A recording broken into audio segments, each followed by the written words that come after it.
Hey guys, and welcome back to my channel. I am the Purple Fashionista. If you are new here, please think about subscribing, and if you're old here, welcome back, homegirl. We got a lot of DIY to do. So about a year ago, I decided that I wanted my own vanity, so why not just make my own in my small room? If you've been following me, you know that small room then became smaller because I moved it, because I wanted that room to be my sewing room, which is where I am now. I'm so excited to say that progress on this room is coming. It's going very slow because I do a lot, but it is coming. If you can't already see, there are great things going on in the room. And so one more addition that I always wanted to add to my vanity, and if you want to see that video, I will link it in the description box or put it in a card somewhere. Y'all know I never know where cards are. But what I wanted to do was go ahead and create some IKEA Lack Shelves that were going to fit and that were cheap. So I went ahead and did that, and I'm excited. They came out awesome. So here's what my space looked like before.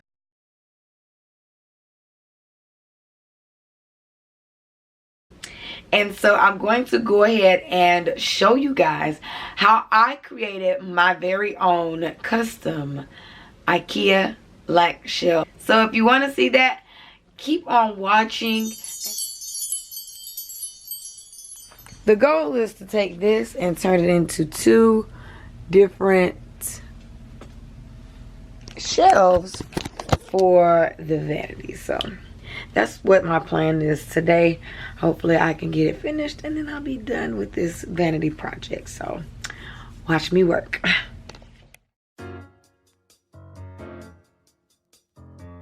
Alright, so we have our sander, we have our drill. My Ryobi and my sander use the same battery, so I don't have it for both.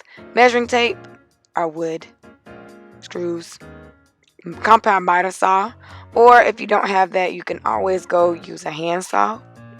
Spray paint, safety goggles. I wear prescriptions, so I don't need them. A ruler, stuff finder, and a pencil. First, we have to go ahead and do all of our measurements, and I did the shelving first. So I wanted to make each shelf was going to be 2 feet tall. So I made the backing 2 feet tall per shelf. The reason why I used a level as well was because I needed straight lines, and a straight line, I felt like this was the only way I was going to get that. Otherwise it would be crooked because I don't know how to do straight things. So I went ahead and used my level to go ahead and mark out those 2 shelves, making sure that the bubble is right in the middle so that everything is perfectly aligned and not crooked, so that when I cut it out, I don't have to worry about any crookedness. Just going to the miter saw and cutting them things up. When I first used this, y'all, I was terrified, and now I'm a pro. I'm an absolute pro. I'm thinking about upgrading too as well, because this one isn't as great as I need. Now, what we're going to do here is go ahead and mark out our holes for where we want our shelves to be. So yours can be however wide and far apart you want. Remember, this is DIY. We are doing what we want. This is the whole purpose of DIY, because it's free, right?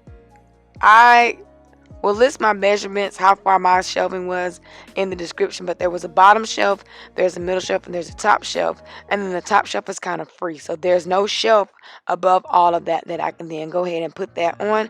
If I wanted to, I have enough wood that I can measure out those a top shelf, and I could cap it all off, but I don't want to do that. I kind of like the open look, and yeah. So here I'm just marking, making sure everything is the same, and then marking where I want to put my pallet holes, where I'm going to actually screw in the shelf. So that's what I'm doing now, just putting in some little lines, little tick marks to where I want to actually put my holes, so that I know where to drill them in. Now, for our shelves, the shelves were 5 inches and a quarter. I believe 5 inches and a quarter, and that was so that it wouldn't be too long and it just wouldn't look awkward. So I have to go ahead and do 6 of those. That's what I'm doing here, just marking out 6, and then I'm going to go to the miter saw and then cut those up as well.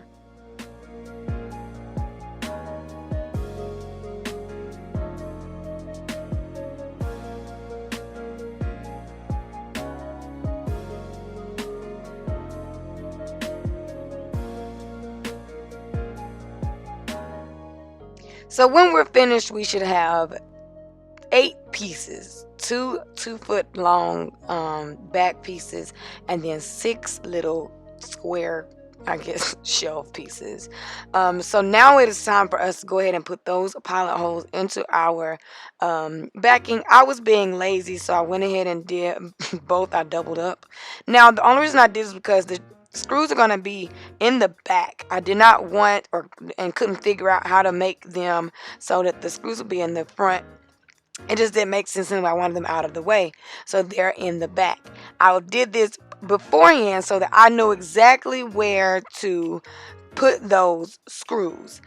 If not, who knows what it would look like. I know myself, and yeah, it wouldn't have been cute. As I said before, I went ahead and screwed the shelves in from the back. You can find any creative way that you want. If you don't want to do it this way, like L brackets and screw it in the bottom, that is completely up to you. Because I wanted a seamless look, to me the best possible option was to screw the shelves in from the back. So that's what I'm doing right here. My tip would be, because this was hard, because I couldn't get everything to lay flat, so it was just kind of difficult to start off. I actually ended up stripping a screw and having to pull it out and redoing it all over again.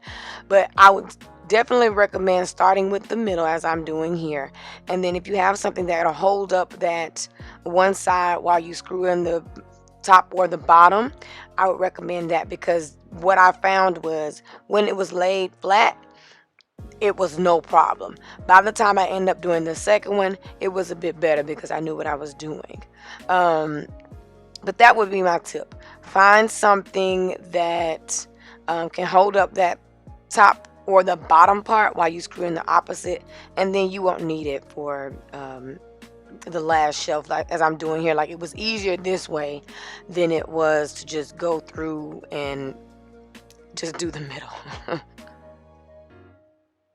Another thing that I ended up doing was the part where I marked the lines and my tick marks, I put that on the front, so that if ever there was a time I needed to flip this over to see the back, you wouldn't see like ugly pencil marks and tick marks on the back of the shelf. As you can see here, had I done it the opposite way, you would have been able to see those marks. I didn't spray paint the back, I only spray painted the front, the part that was going to be seen. But if it's going to bother you, I would definitely go ahead and spray paint all. I just didn't find the need to do that because it just wasn't necessary. So when it's all said and done, you should have something that looks like this. 2 of these, not just 1 but 2, because we need 2. After that, we're going to go ahead and paint. I went ahead and checked with my level to make sure that the shelves were straight and not crooked, because that's not a good look. So once I did that, it is now time to paint our shelves. We're almost there.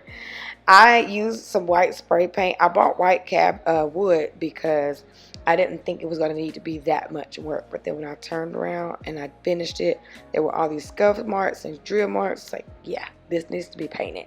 So I went ahead and got me some white spray paint and just painted it. I did go ahead and sand in between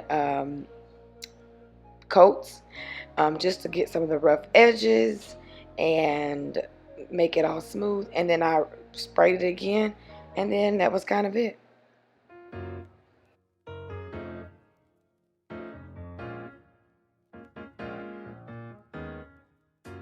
So y'all know I had to be a little extra with the final reveal, but this is basically what I got. So most of these acrylic you've seen in my Vanity tour, they're just no different. The only difference is my palette holders. Those came from Amazon. They were like 2 for $8. Everything else came from either eBay or the Dollar Tree. I am in love with the shelves. I couldn't have imagined it better. Um, if I had done it anyway. So don't forget to like, comment, and subscribe. And thank you guys for watching. And I will hopefully see you next week.